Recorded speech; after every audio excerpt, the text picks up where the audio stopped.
Why did RBC create the Emerging Artists Project? The empty page, a blank canvas, an idle instrument, an open stage. To an emerging talent, nothing is more inspiring and hopeful than what could be. RBC shares that vision.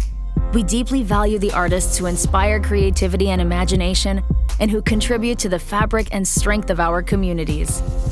The RBC Emerging Artists Project supports emerging filmmakers, musicians, performers, visual artists, and writers, with mentorship, exposure, and training, helping them to become the established artists they have worked so hard to be.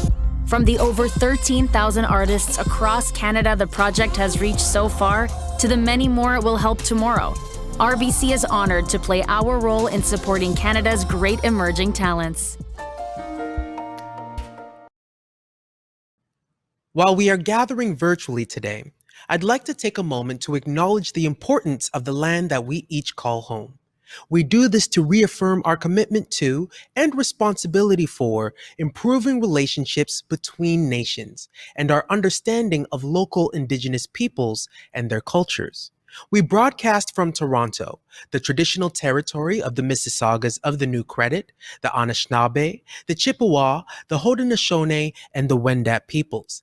Today, it is home to many diverse First Nations, Inuit, and Métis peoples.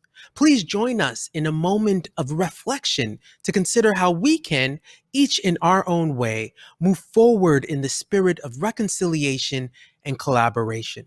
I encourage you to seek out the works and embrace them of Indigenous creators, artists, and academics. Greetings, everyone. You're watching episode 3 of the RBC Emerging Artists Academy. I'm your host, Ian Kedekum. In today's show, artists and industry professionals explore one of the most important parts of entrepreneurship, personal branding. They'll get into why you can't afford to slack off when it comes to marketing yourself and share tips to help you build and sustain an authentic persona. We'll also profile 2 truly exceptional Canadian artists. First, we'll hear from one of the most important emergent voices in rock, J.J. Wilde. Then, poet and performer, Nina Jane Drystek. So make sure you stick around. I'm thrilled to welcome our featured artist, J.J. Wilde.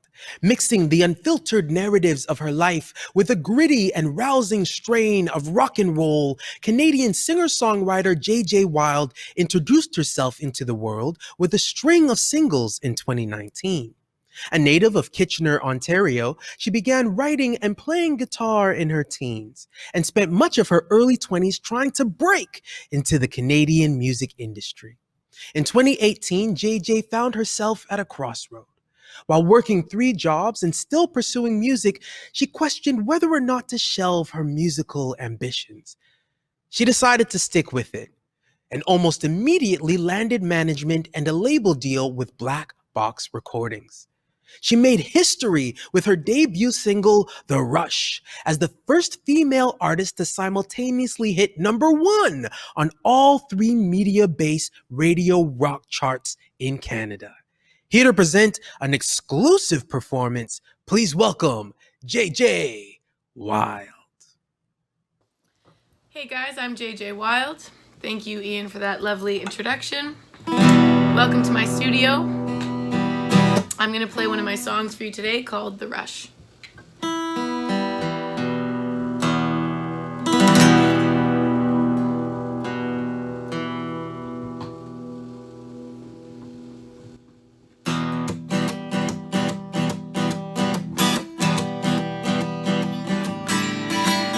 Woke up this morning in a panic. I had my red dress on again. Last night I came out, I was so damn manic. I don't even know where I went wrong, but I will. And it's times like these that I swear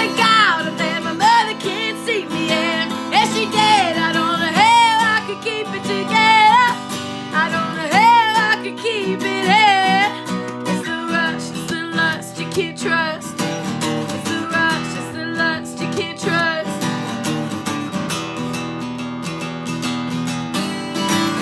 There's something to be said about the power of persuasion. Ah, yeah, it's a fine line, just wait until the cross between what's right, what's wrong, what really turns you on, what makes your heart beat faster. You're headed for a beautiful disaster. Times like these that I swear to God, I bet my mother can't see me, and that she dead. I don't know how I could keep it together. I don't know how I could keep it in. And it's times like these that I learn to forget, 'cause it's easier than to live with regret. I don't know how I could keep it together. I don't know how I could keep it in. Woo!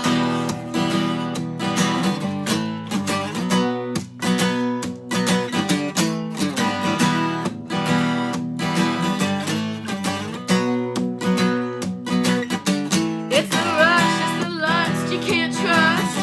It's the rush, it's the lust you can't trust. It's the rush, it's the lust you can't trust. It's the rush, it's the lust.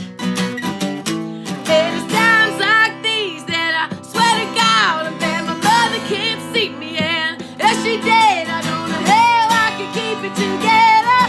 I don't know how I could keep it in.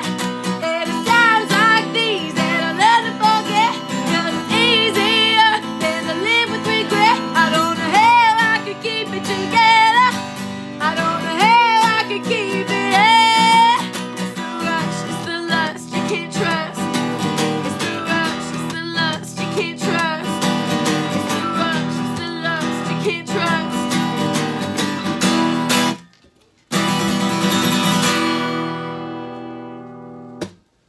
Thanks so much, guys. See you next time. Ooh-wee! What an incredible talent. Thank you very much, JJ.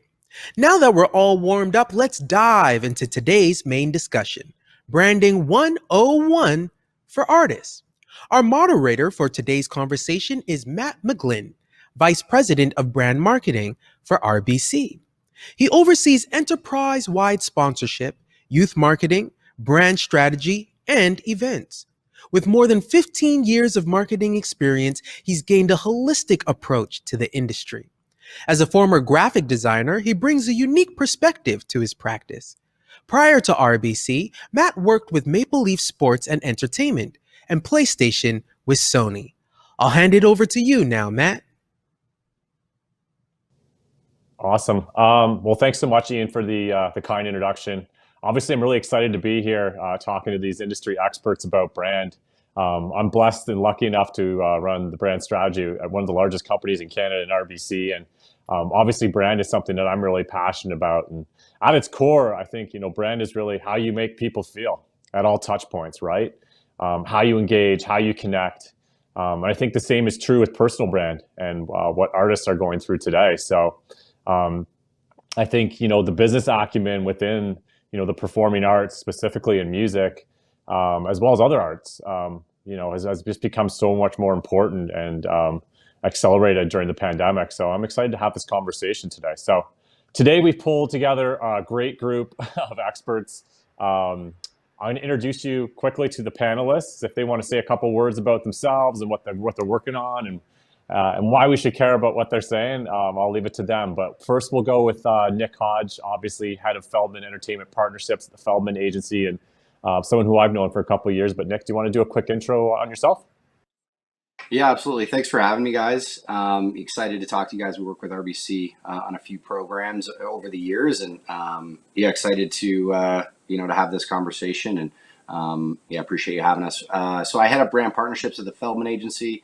Our main focus is on bridging the gap between kind of the artist community and brands, corporate brands across Canada and internationally in some cases. We're basically in place to kind of weigh the opportunity versus any possible unforeseen risk of the partnership, and excited to kind of get everyone's opinion on this. Maybe I'll learn something today too. Awesome. Next up, we have Ian Stanger, Vice President, Label and Management from Black Box. Ian, throw to you. Hey guys, thanks a lot for having me. My name is Ian. I am, as you said, the founder and co-founder and VP of Black Box, which is a label and management company based in Toronto. We've worked to discover, develop, and break artists both domestically and abroad. So, had a chance to work on some really exciting projects over the years, and hopefully, some of that experience can be shared with you guys today. Awesome. And last, but certainly not least, we have Nina Jane Drystek. Yeah, so I'm a poet and performer.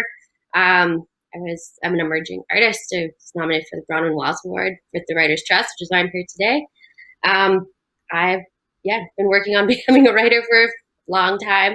Worked in arts. I work in marketing as well, so bring some of that experience. So personal and then the work stuff too. So excited to share what I can today. Awesome. Well, thanks to everyone for making the time. Obviously, we're excited about this conversation.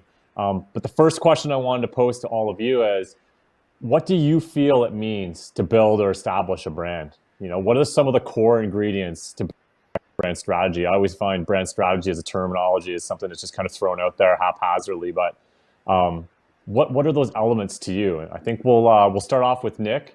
Then we'll throw it at Ian and then over to Nina. But Nick, what is your take on that? Yeah, I mean, it's obviously of huge importance. You think of any iconic branding of artists, and it's almost always because, in my opinion anyways, they have a strong grasp on the culture of their fans. Imagery, is often what people think when it comes to building a brand. But I think it's really important to understand the culture of your fan base or your potential fans, and create a community that gives them something to believe in. There's no greater power than having people that believe in whether it's your cause or your lifestyle or what you're about. And I think that people can be really well served, artists specifically, by understanding the culture of their fans and kind of obviously the underpinning of society right now and different key topics and touch points. But I think that that's just as important as as the actual visual branding of an artist. Mm-hmm. Ian, over to you. What's your thoughts?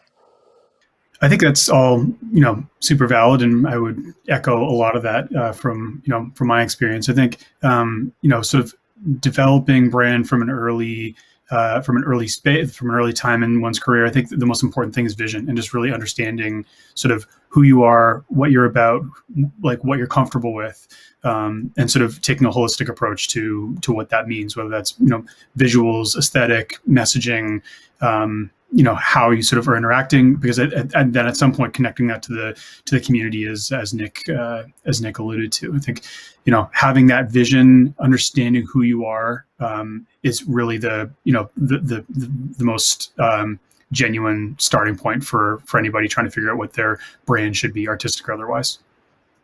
Yeah, I think you're bang on. What are those values, those distinct dimensions that you stand for? At a corporate level, we talk about the drivers, the brand drivers, and I think that's kind of what you're getting at. What are those 3 or 4 things that you own? But Nina, curious to get your take. I mean, as a poet, as a bit of a performer, like what are your thoughts on some of this? Yeah, well, I think I definitely agree with the last two guys said. It's like, what do you stand for, or what is your art doing, right? So like, this is for emerging artists. We're all making art of some kind. So like, what is the reason behind that, and who are we trying to reach is important too. But I think asking ourselves what the point of that art is, and then how we can make that point where the art is part of who we become as a brand. But I don't think we become the brand, but like we're creating something that is branded behind like the message that we're telling. I talk a lot about key messages when I work with my clients in my work life. Like, what are the key messages and how are those coming across, and how do you tell that story? And I think for me as like a writer, which is so focused on storytelling, I'm literally using words to tell that story, and that becomes part of that brand. And then how I present it, I'm not really not like musicians who would have like a like a band logo or something like that. I don't necessarily have that as that kind of artist. And like a visual artist may not be. You'll have a style, you have a tone. And those kind of things inform your brand. I think it's also important to remember that like your brand also evolves, or like the brand evolves. So you don't have to stick, I don't know, the music industry might be a little bit different because I think there's definitely a different kind of sense of fan base. The poetry fan base is a lot different than like say something, like an international musician. But I think how you connect with people is what's going to sort of help you set a direction. If that's what you want to do. I think you can also do loosey-goosey. Mm-hmm. Yeah, I mean, good transition, Nina, because like you're sort of talking about, some of the fundamental skills and skill sets that you might need to have to build a brand, So I want to kind of ask you, like, how do you go about doing that? What are some of those fundamental components? Is it video editing? Is it photo editing? Is it leveraging social media platforms? Like, so much more of this is so prevalent and accessible. Nick, like, what are you seeing out there as far as how people are managing their individual brands and what tools are they leveraging to do that? Yeah, I mean, I think there's the one side of it when I'm hearing this question is there's so many tools, right? And they're constantly evolving. Understanding what you know today, if you're an artist that's just, starting in any walk of life during, the middle of a pandemic, it presents enough challenges as it is. But then, throw at all these new platforms, obviously TikTok isn't that new anymore, but if that app or that platform became available in the midst of your career, it's important to understand where you fit into that space, understand where your fans want to see you positioned. And not to say that you have to always follow what they're doing, but understand what their expectations are, understanding as many of these platforms as possible, whether it is video content or social platforms and trends or marketing fundamentals. Just kind of try and know a bit of all of it. Whether you like it or not, the success of an artist, the result ends up being profile. And it's important to understand you'll be scrutinized or you'll certainly have an increased attention on your work and what you're doing, even if it's just playing around on TikTok and other apps. So, I mean, it's a good question for a manager to answer. So maybe I'll kick it over to Ian, who does have to deal with it. Yeah, I think, I mean, again, it's sort of, every artist is unique. And I think that's like a really important piece to carry forward here, is that there's no one size fits all response for any artist to any of these questions. These are individual. I think, it is so, like, if you have the vision that I was referring to earlier for what you do, for who you are, for what your project or your artwork is, there's so many tools that you can use these days to go and try to amplify that. And I think what is important is there are so many different platforms you can use. The important thing is finding the ones that feel genuine to you, finding the ones that you think you can actually utilize, to their potential. I think that it's very obvious to people if you're doing things that make you uncomfortable as an artist or as an emerging artist. So finding those places where you're comfortable, I think that's the place where your fans are going to feel most passionately about what you're trying to do and build there. In terms of the actual sort of logistics of building a brand creatively, like you said, there's so many different ways to do that. Video, photo, all these things are so accessible now. Everybody's got a camera phone. Most people have a really incredible camera phone. There's all of these tools are at people's fingertips. And I think that that's really important. It gives people with that creative vision the platform to go and build exactly what they want without necessarily having to find other people to help them translate that vision. At the same time, for people who may have that vision but don't really understand how to execute it, those tools are there for people to go and collaborate with. They can go and find people that understand these platforms, understand these tools, and can really help them develop the vision that they have for themselves in that collaborative way. So, I mean, I think the world is, it's a wide open world right now. There's no barriers in terms of, ability or access. And I think that is, it's a really exciting place to be. I think that for artists, there's no reason why you can't translate your vision in the current environment. Yeah. Nina, over to you. I mean, what have you leveraged, in your kind of career? Like, what are some of those skills that you've used to enhance your public profile? Or is that something that's been super important to you? But as you said, poetry might be a little bit different. But what's your take on this? In terms of building my own brand, is like I still struggle with it because I build brands for other people, and it feels awkward for me to build a brand or build like a campaign. Like I also build up campaigns, building them for myself. And I've spent time like being the person behind the social media, being the brand, and it takes a lot of energy and it takes a lot of time, especially if you want to do it well. But you also need to put energy into your creative work. So I struggle with finding that balance. So I think it's like there are tons of platforms, like if you're going to use social media, but picking the ones that work best for you. I'm also working on shifting into like the mostly digital world, because I started doing like a lot of things that were like in person in the last couple of years that were different in terms of like performance, and that doesn't necessarily translate super well to like a Zoom reading, which is what we do in poetry world. So for me, it's like I'm finding new platforms currently. Like I'm working on like putting more experimental sound poetry work online. And I've learned a lot about video, like through my collaborative work. And I think collaboration with other artists is really important. And it can also help you raise your profile. So if you work with an artist, like I'm in a collaborative poetry group right now, and because we're working together and we're getting our work out there, we can all like leverage each other on the channels that we use.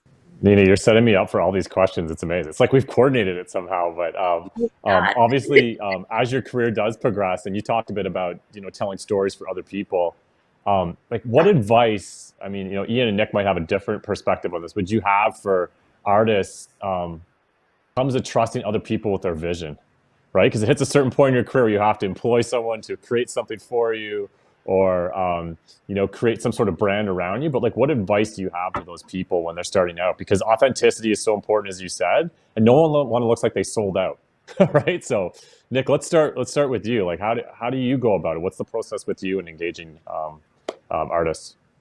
Yeah, I mean, I think again another great question for a manager. So glad we have Ian here. But I mean, for me, it's about as much knowing your own vision.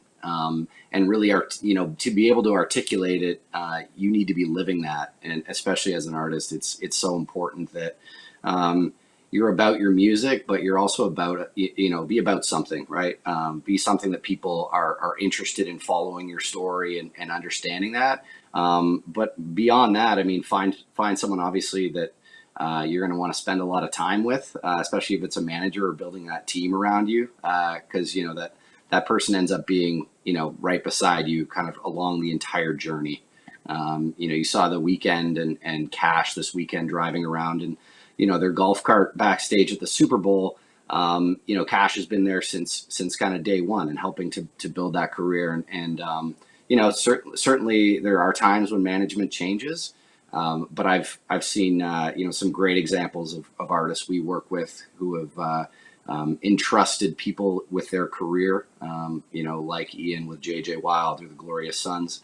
And it's the output and the outcome of it, when you get that right person is success. And there's really, it's really key for them to understand what your vision is, and then they can believe in it too and help to support it and get you involved with the right people along your career path. Ian, what's your take? Obviously, you probably have an interesting perspective on this. Yeah, I mean, I think Nick hit on a lot of the main points there. I think, like for me, as you're building a team, trying to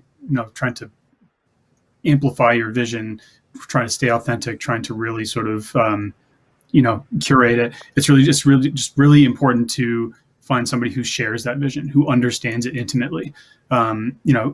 It's really important that the relationship is such that you can have difficult conversations where you can challenge one another, and where that the artist's vision is respected, but where the outside opinion is also respected and valued.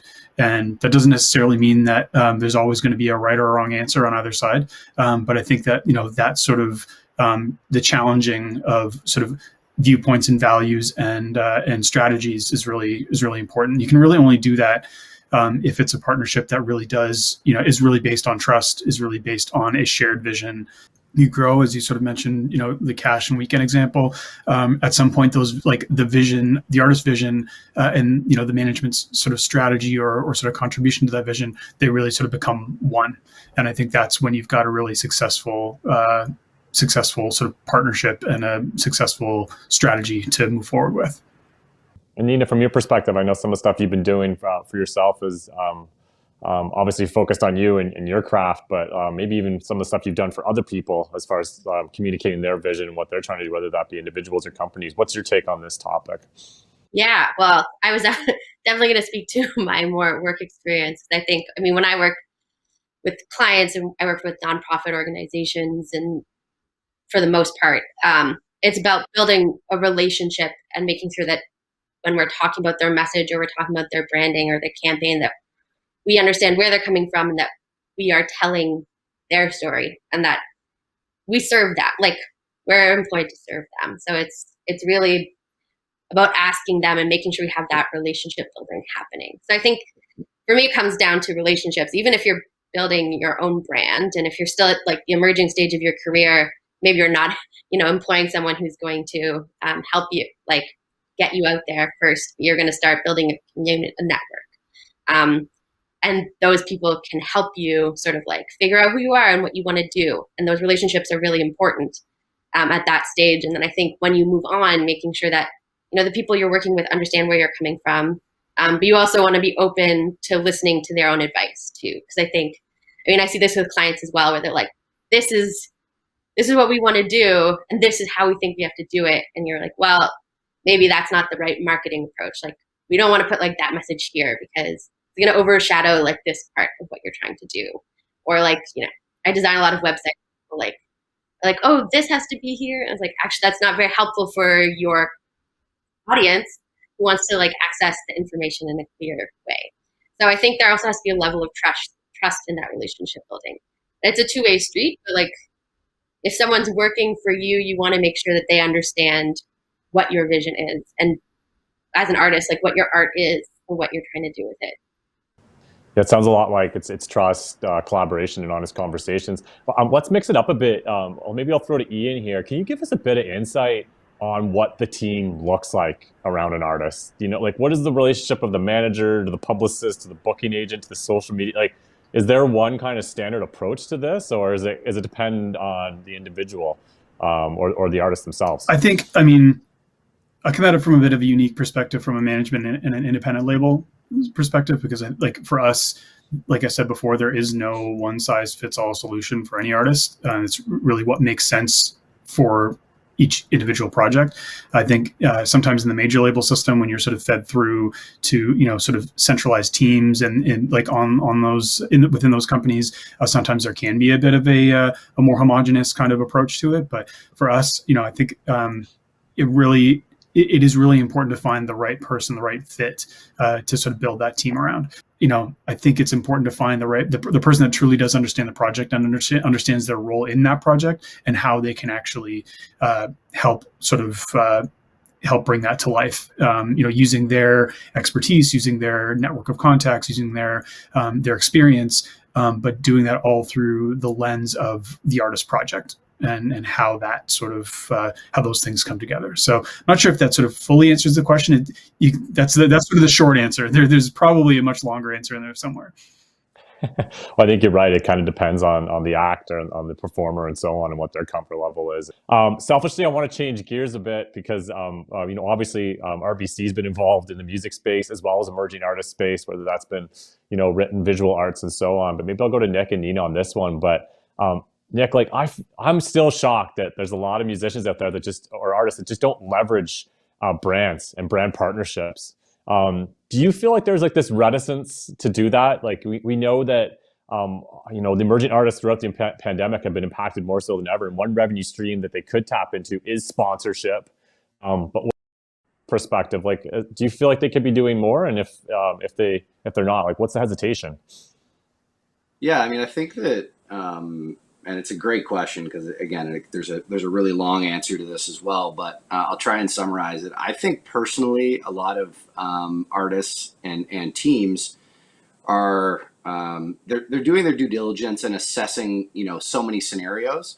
But sometimes it can be almost too overwhelming. You're thinking about too many different factors, and you get to a point where it's like, okay, we're doing this small thing, at a golf tournament. Is it really going to be that big of a backlash, or are we just opening ourselves up to a new audience potentially? So I think that there's benefits. There's so many great benefits, and so many working with them day to day. So many great brands and companies, agencies across Canada that do a great job of considering what those artists, brand, is, and they've done the research before they come to the table. They know that, they want to be working with this artist for X, Y, Z reason, and it's usually the challenge. I think is just being very worried and overly cautious about the potential outcome. And I know why they do it. I'm just saying that's probably why. It's just like, is it worth the risk for this amount of money, or do we wait for a larger investment that'll be worth that risk, or is there no investment that exists that we would ever associate ourselves with a brand like that? But Ian probably can answer this well too. But I think it's just not worth the risk. My experience, sort of like, I grew up as a punk rock kid in the suburbs, and that was like the whole notion of selling out, or sort of corporations, all this, like, you sort of grew up with a certain sort of perspective on that. And I think that it's interesting, even within that world, given how the world has changed over the last 20 years, like, artists are, in my opinion, far more open to these types of opportunities, because their ability to go and make real, tangible money, revenue in other areas, especially when it comes to sort of recorded music, is getting less and less. So where are the opportunities to go and sort of to really bolster that bottom line? And I think that that brand partnership is one area where I think sort of perceptions may be changing a bit in the emerging artist sort of world. It's understanding how to get on the radar of a Feldman agency, or of a RBC brands team, or whoever. I think that there's still a bit of a barrier there that emerging artists need to figure out how to get over, or that, like, some of these gatekeepers or companies or corporations make a little bit more accessible. Yeah, well, which throws to Nina, I just, like, if I was to approach you and want your show, Matt McGlynn from RBC, like, what would go through your head? Like, would there be resistance? Would there be hesitation? What would you be thinking? Like, let's be clear, like, there's not a lot of corporate sponsorship that happens in the individual writers world. Like, that's more of a music thing. That's more of a performing arts thing. Bigger corporations or companies fund awards that we apply to. Who are you supporting, and why do you want to support them? And I think there is, I like understand the background, like that punk background, and I think in the art scene there is like a bit more like, who is supporting us and what does that mean if we take that money? So I think that is still something that I think the world I come from, people are conscious about. I mean, like, if you're a performer and you're going to wear Nike, it's like, okay, well, that's like something different than if you're like going to put like the logo on the cover of your book. Like, the other thing too is like understanding what the brand, like, it's a brand partnership. Like, the word partnership is in there. So what is the brand like getting out of you as the artist? Like, that is the other piece that really needs to be considered here, is like, of course you have to think about, does this brand align for me? Is, what's being offered compelling to me? But I think you also have to look at it the flip side, and that's sort of the manager part coming out of trying to look at things from all different angles, is like, what is the brand getting out of me? Like what is my brand value to them, and how do I ascribe value to that, whether that's financial or social or whatever, and truly understanding, in that partnership, like, it's not just a one way, we're paying you for access. It's like, why, like, what is that value for the brand of the corporation? Well, I think a lot of people forget about that. Like in a lot of instances, like we're pitching you, we're pitching that artist. We're pitching you, Nina. Like we got to give it's not the other way around. I actually think on the onset, it's 70-30 us trying to be like, here's what we stand for. Here's why we're interested in the spoken word, in the written word, in your music. And I know we try and take that stance too, where it's like we have to convince you that this is the right idea to get you even thinking. And Nick and Nina, I'd be curious to see too, like how much rigor goes into the decision. Does it depend on the performer? Like, is it like how most people make decisions and it's pros and cons and a checklist, or is it just a gut feel of like our schedule's jammed? We're already doing 2 brand related events or stuff with corporations. It just feels like it's too much. Is it an imperfect science, would you say? It's gut and like whether it fits. That would be my sense. Like it's a, there's an initial gut feel that I think as a manager or as an artist you have about whether or not there's there's an alignment between yourself and the brand that's being pitched. You sort of that right away, and then from there you take it a step further and sort of evaluate the pros and cons. Yeah, I think it's different for everyone, but to Ian's point, it is important to have that team around you, right? The label isn't just there to distribute your music. And the talent agents the talent agents aren't just there to work on your live career. They can be a sounding board for ideas as well. And you have them a part of the team because you respect their opinion. And I think being able to have those people around to gut check those things. If you're a little uncertain about an idea, you've got hopefully a great team around you that you trust, and value their opinion, and you can kind of kick it around. But I think the ultimate, is specific to the music space, is regardless of how we've moved towards being really accepting of brand partnerships, and it's just it is a part of the music industry. Yeah, you're right. And it's like, it's chipping away at the equity, right? Yeah, I just wanted to add one thing.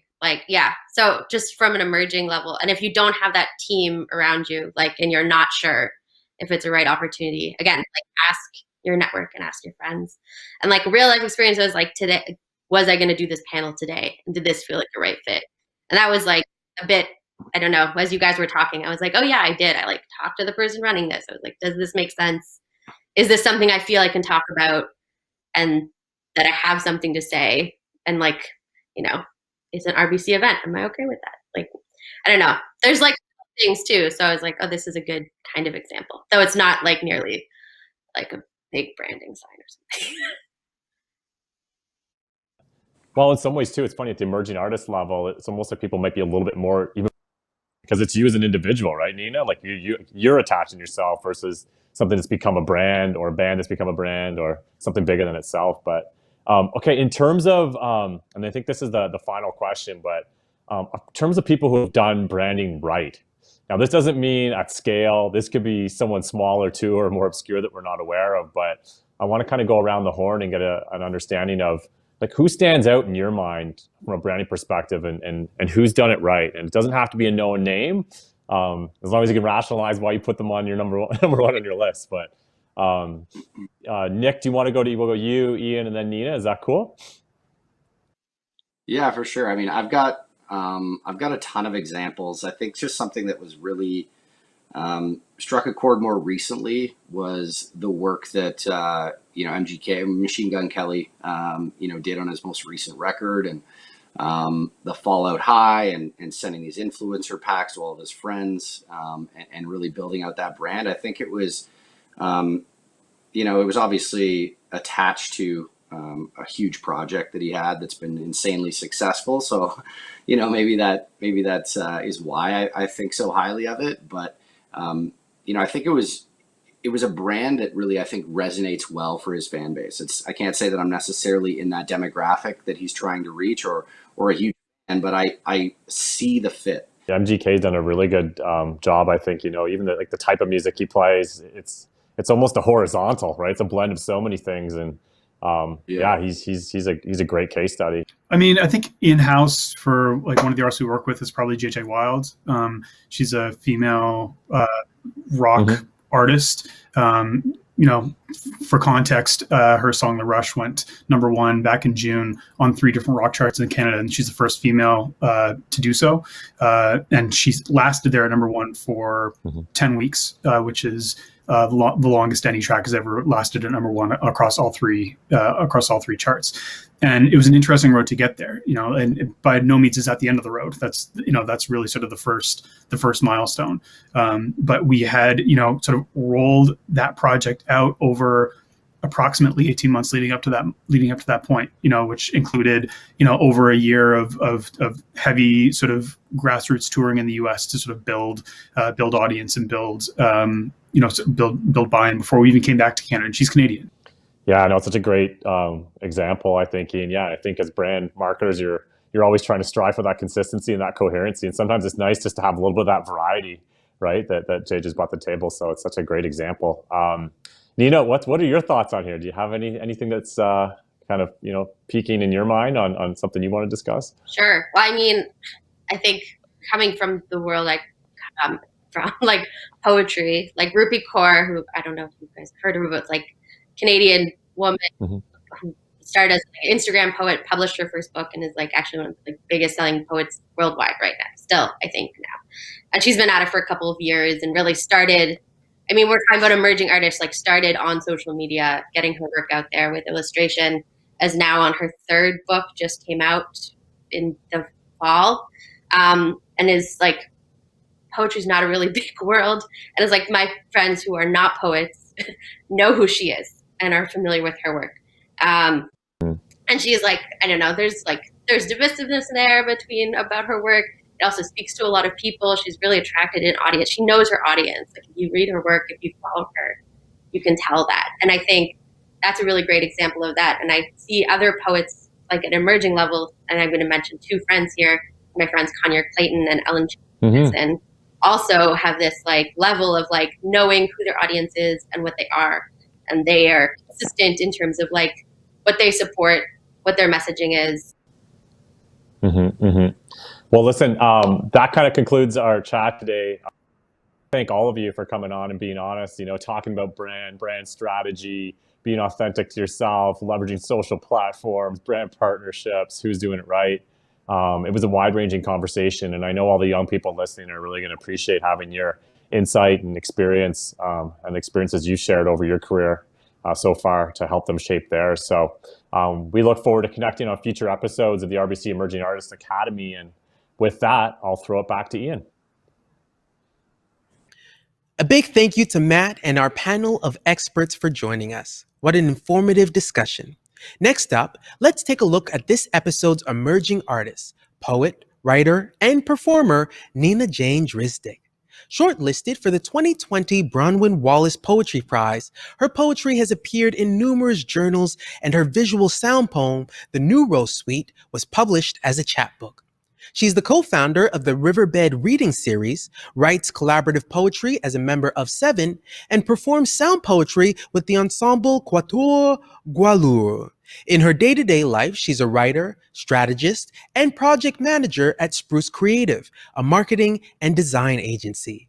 Let's take a look. Biting the dirt from under my nails to taste it is a habit from childhood. Bunch and bite cuticle, roll bits of flesh around my mouth. Tongue to spit. Sit in the driveway and pull weeds. Dig fingers into stones to grasp roots. A good job means nothing remains. Once my father nearly cut his finger off with an axe. The sight of it hanging on. Blood trail of circles on the hardwood. Asymmetrical splotches seeping through patio. Spit, tires, gravel. Blood pools in the cracks. Have an acorn hat on my thumb. Pick my knuckles. Crack from cold. All our skinned drunk knees. Nails broken, nylons cut. Dirt driven into palm of hand. Who picks it clean? Gravel tweezer teeth. Press body through grass to taste moisture and sediment. Life wriggling out and in between folds of flesh. A stray sliver of glass embeds in my heel, and I wait for fresh skin to push it out. Thank you, Nina. Would you look at the time?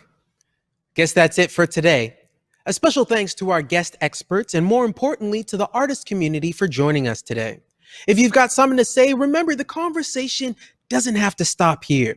Give us a shout online using the hashtag RBC Emerging Artists. Next episode, we'll take a deep dive into the world of being an entrepreneur, balancing business and the arts. We'll also feature the National Ballet of Canada first soloist, Tina Pereira. To register, visit elevate.ca. Stay safe, take care of one another, and we'll see you next time. Peace.